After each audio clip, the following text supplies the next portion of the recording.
สบายดีท่านผู้ชมเนาะแต่ว่าคลิปนี้ก็เป็นคลิปที่บ่าวผู้นำได้ไป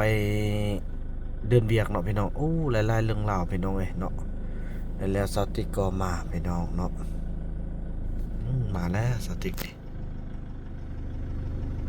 เคยมาเฮานี่ก็ลมเขาเจ้าดีเลยพี่น้องเอ้ยเนาะเห็นบุญรอดมาแล้วพี่น้องเอ้ยไป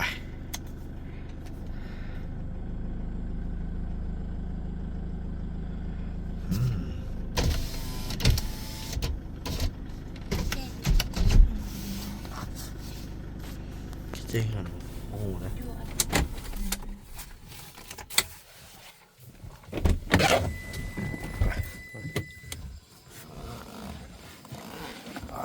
โถฮัลโหลผู้ใดมาเด้อเนาะย่อมีมักโมแน่อีกข้าวนะบ่ไปจับไว้เนี่ยไปจกปูได้มักโมมาตอนอายนี่บ่แม่นอันนี้เอื้อยอีหลี เอื้อยอีหลีใช่อันนี้นะแม่นเอื้อยมันไม่แย่แล้วผู้ใดมาเด้แล้วอันจุอันบ่นู่นบ่มาบ่มาบ่เห็นฉันน้องบ่ต้องไปเด้อเพราะว่าเฮามื้อเฮือสิได้กินดองละม่วนนี่เฮาสิได้จัดงานอย่างนี้เด้อตึมอันนี้ตึม2มื้อ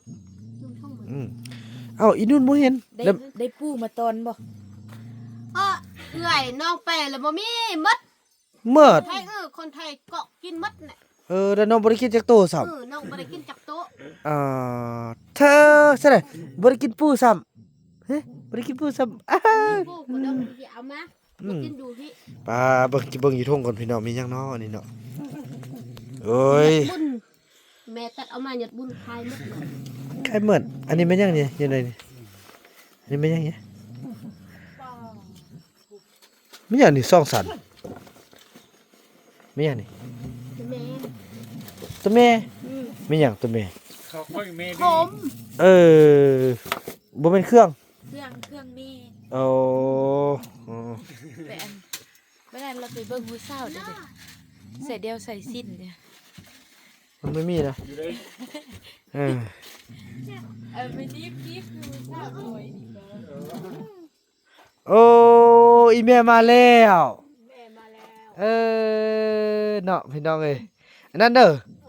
อันมืออย่าเข้าไปป้ามือหื้อนี่กินดองเด้อกินดองลูกสาวเด้อกินดองลูกสาวลูกสาวลี่แต่งตัวในนี่คือกับอันพี่ป๊อปฟ้านี่ เคยเฮาหัวอีกเด้พี่น้องเอ้ยแม่นบ่คือป๊อปฟ้าเนาะน้องไปแล้วบ่มีหยดบุญก็บ่มีปูมัดแจกก็บ่ร้อนเน้อแม่นบ่มันกีดแด่เน้อมันนักตังแล้วน้องไปฮอดห้วยเมียงบ่ห้วยห้างไปทางห้วยห้างพี่บ่มีปูแต่น่าก็ไปทางอันห้วยเมียงห้วยเมียงบ่ไปมันบ่ร้อนขึ้นภูน่ะทางห้วยห้างคือกันขึ้นภูคือกันมันบ่น้องบ่ร้อนขึ้นเน้อมันไปคนเดียวนี่สบายขึ้นเก่งมันแกลูกขึ้นเก่งเป็นแนวจีลูกมันโตบ่เนาะเนาะก้อนนี่น้องย่าบอกอีแม่บ่ถ้าไปใส่ถ้ากินดองเอลี่ก่อนเด้อเพราะดองเอลี่สิกินมื้อฮื้อล่ะสิเอาดนตรีมาก็ห้องเพลงออโลเลยพี่น้องเนาะก็ถือว่ามื้อนี้ก็ถือว่าอัปเดตเนาะก็ถือว่ามีทางซาวติกแล้วก็ทางเมทัลมิดเฮามาพี่น้องเอ้ยดีใจเอาว่านบ่มักโมนี่นะว่านนึงพูดได้มาแต่ใส่น้องมาแล้วอีลีลุงเอามามักโมเบิ่งให้น้องเอ้ยนะขอกินหน่อยเด้ออันบ่แม่นอันน้องท้องไหลเอามามื้อซวยดิเนาะแม่นอยู่รถนั้นเด็กข้าอยู่รถนั้นว่าไอ้บ่ได้เอาซับเป้าเจ้าเดียวอ่ะบ่ฮู้เนาะป้อเท่าหน้าขนาดพี่น้องเอ้ยฮู้เนาะโทษกินอันมักโมนำซาวติกพี่น้องเอ้ยเนาะหวานเนาะ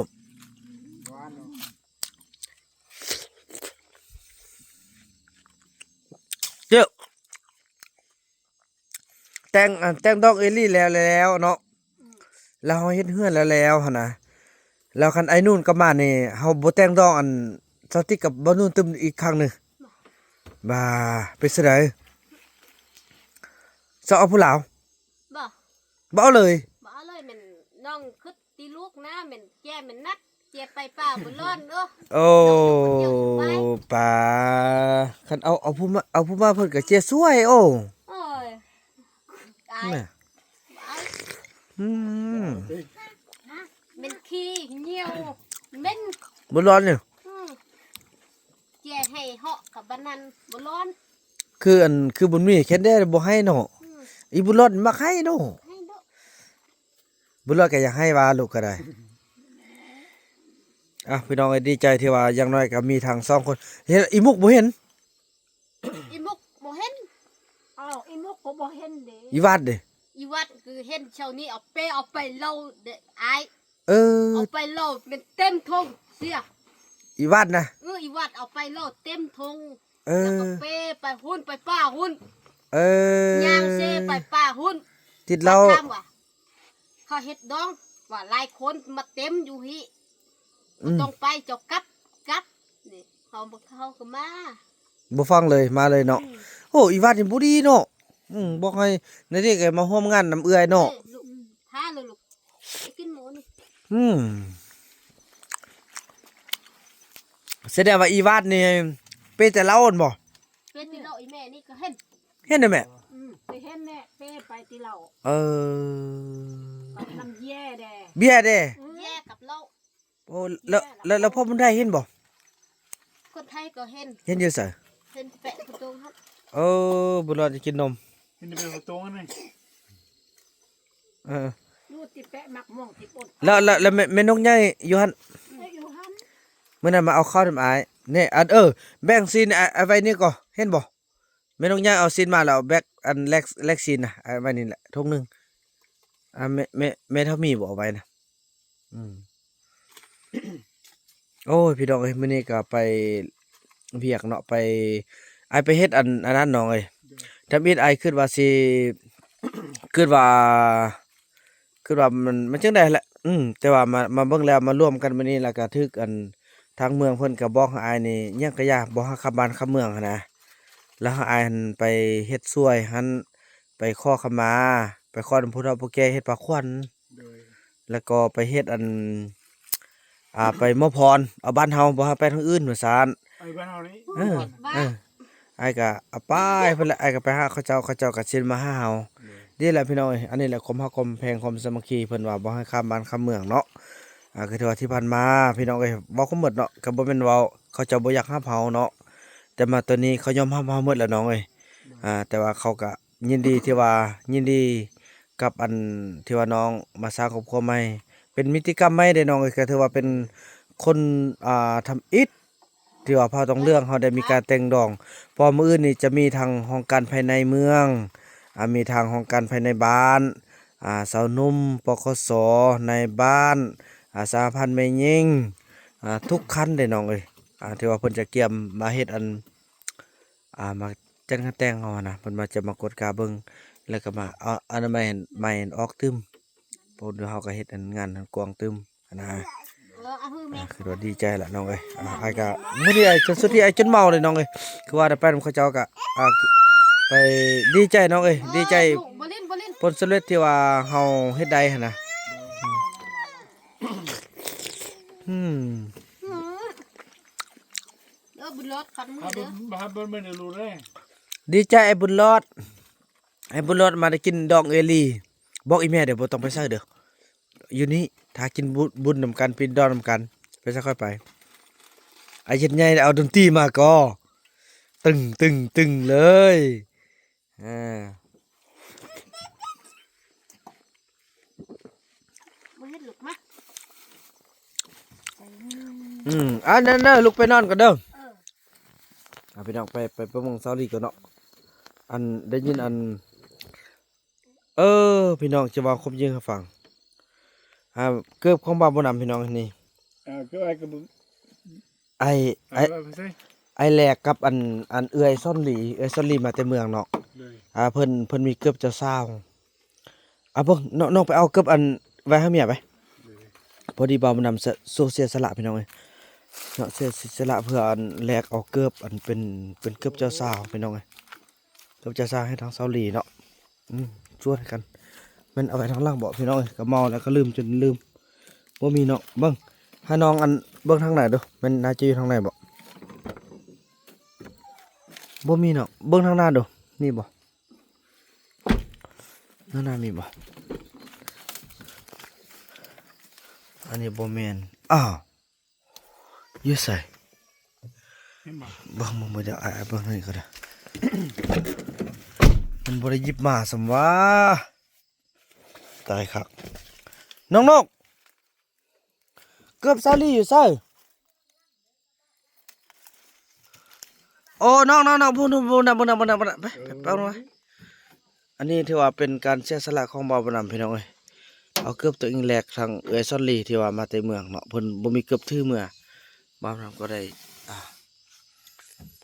นี่เนาะเอาไปให้ซาลีเด้ออันนี้เป็นเกือบจะเศร้าพี่น้องเอ้ยเนาะนี่อันเดี๋ยวว่าไปพัดตึมเพื่อว่าใส่พอดีพี่น้องมือสวยอ้าวอีกคุณมาแล้วเบิ่งโอ้อีกคุณมาแล้วพี่น้องเอ้ยดีใจ เลยคู่อะไรตัวนั้น เป็นซะได้นี่น้องหน้าน้องกับไอ้คุณนี่คือกันก็เห็นบ่เบิ่งมาอยู่มอกันดูมาอยู่มอกันดู แล้วคือกันเนี่ย เบิ่งเด้อบ่มาอยู่มอกันดูมาอยู่มอกันเทียบดูเบิ่งเอาเบิ่งอ้ายไปดิ มา ป้าหูดอ เลย คือกันสะพอเป็นพี่น้องกันสุดยอดได้ยังมาได้เนาะได้ยังมาได้เฮ้ยเสียดายบ่ได้ยัง บ่ได้ยังนายอันนี้น้องก็เห็น เน้อ บ่ได้ ไอ้น้องเข้ามาน้องกินข้าวแล้วกินข้าวแล้ว น้องกินข้าวแล้ว ขอบใจเนาะแน่อย่าไปซะเด้อเพอมื้อฮื้อนี่สิได้เฮ็ดดองเอลี่แล้วเด้อไอสิสั่งเอาเบียร์มาเอาดนตรีมาร้องเพลงม่วนแล้วก็คนหลายมาหลายเลย แล้ว มีคนไล่บ่ โอ้หลายแท้มาหมดไอไปบอกเขามื้อนี้เนาะเอาบอกมาหมดเลย มาหมดเลย แล้วอันนั้นอีคุณเนี่ยอีนู่นไปซะอีนู่น ไอ้นู่นแล้วบ่เห็นนาย พอมันได้ดิ คนแท้ก็อยู่อันเทิงเนี่ย แล้วบ่ได้บอกเข้ามา แล้วมื้ออื่นเนี่ยมื้อ โอ้มื้อมาพอดีสนมามื้ออื่น แม่ก็มียาสูบ ดีใจเด้อ น้องติ๊กยาชูบก็ยิ่งยำอาย เอ้านอนนี่เด้อมื้อนี้เสียเกือบไป1คู่พี่น้องเอ้ยเพราะว่าบ่าวบ่นำถือเกือบแตะไปเด้สายาของบ่าวบ่นำคือเกือบกามะดาวสีเหลืองพี่น้องเอ้ยเนาะมื้อนี้มีบ่าวคูณเริ่มทยอยมาแล้วพี่น้องเอ้ยมางานแต่งเนาะมีบ่าวคูณมีทางปัดเท้าเพิ่นเอาฮะ น้องอยากก็ไอ้นี่ก่อน อันใด ก็ต้องมีนะไอ้นี่ก่อน โอ้แม่นบ่นี่แหละเนาะควบ คือจะบ่ ได้ความไอเสียสละน้องเอ้ย เบอร์10เครื่องก็ไอ้ 10เครื่องก็ได้เบิ่งลองมาใส่ความไอเสียสละจังซี่แหละน้องแม้แต่เกือบอายก็ยังแลกกับอันเกือบของซาลีเพื่อเอามาเป็นเกือบคู่เจ้าสาวน้องเอ้ย เนี่ย โอ้มาขอบใจน้องเด้ออนุญาตพี่น้องเอ้ยใส่นึกพอดีบ่โอ้โดพอดีละ ไอ้บุญน โดย ำอีบุญมีไปบ้าน อีบุญ เท่านี้แล้ว น้องเก็บน้อง แน่ไอเอาเกือบไอแลกอันนี้มือเข้าอันงานแต่งเด้อแล้วมือในน้องผ้าดีๆเราไปตากเด้อเอาเป็นงานแต่งแล้วไอจะเอาในสร้างมาแต่งหน้าดีดักครั้งแน่เด้อก็แต่งทางซ่องน้องคนน่ะโอ้อันนี้มันเพิ่นเอาอันนี้มาพกรถพี่น้องเอ้ย ของน้องน้องก็มาโอ้ เน้อของน้องเน้อ โดย เอาบัดไปเสียบมันต้นก็พากันเอาไปเด้อ โดย เอาไปเสียบกลางให้พากันเสียบกลางตาน้าจะได้กินข้าวแล้วบ่เฮ้ยไม่ได้ ให้มันเจ็บท้องไอ้ เอ้าไปกินย่างเจ็บท้อง ที่น้อง ไปเลาะโอ้นปลาไก่ แน่อยู่ๆไปโลบไก่ เป็นโรคกินบ่รู้อยู่ยะแล้วหั่นน่ะ เดี๋ยวเอาน้ำแก้ก่อนเกษณามาละกินมันก็ดี เออเจ็บท้องแทนบ่ เนี่ย อันบ่ขี้ติ จักถ้ามึงลูกชายเจ้าขี้หนึ่ง เต้าลูกขี้บ่ ดูขี้บุขี้ได้ลูก อ่ะเบิ่งคอยติดตามอาการเนาะมาเช็คแต่ละคนพี่น้องเอ้ยมื้อนี้ไปเวียงมาหมดมือพี่น้องเอ้ยเนาะโอ้อันนี้พุ่นอาจารย์เด้ออย่ากินเหล้าเด้อผู้เฒ่าผู้แก่แล้วโน่ พี่น้องเอ้ยถือว่านั้นแหละพี่น้องเอ้ยเนาะถือว่าคลิปนี้บ่าวนำขออนุญาตจบคลิปกันสำนี้ก่อนพี่น้องแล้วพบกันใหม่ในคลิปต่อไปเนาะมื้อนี้ก็มีการเคลื่อนย้ายมา3 คนคือเสาติ๊กบุญรอดเมทัลมิดแล้วก็ไอคูน4 คนพี่น้องเอ้ยเนาะ4 คนบ่แม่น3เด้อพี่น้องเอ้ยเนาะมื้ออื่นได้ยินข่าวว่าพ่อมไทยสิมาพี่น้องเอ้ยเนาะเอาซ่าๆแล้วพี่น้องคลิปนี้บ่าวนำขออนุญาตจบคลิปกันสำนี้ก่อนแล้วพบกันใหม่ในคลิปต่อไปเนาะคลิปนี้บ่าวนำขอกล่าวคำว่าสบายดี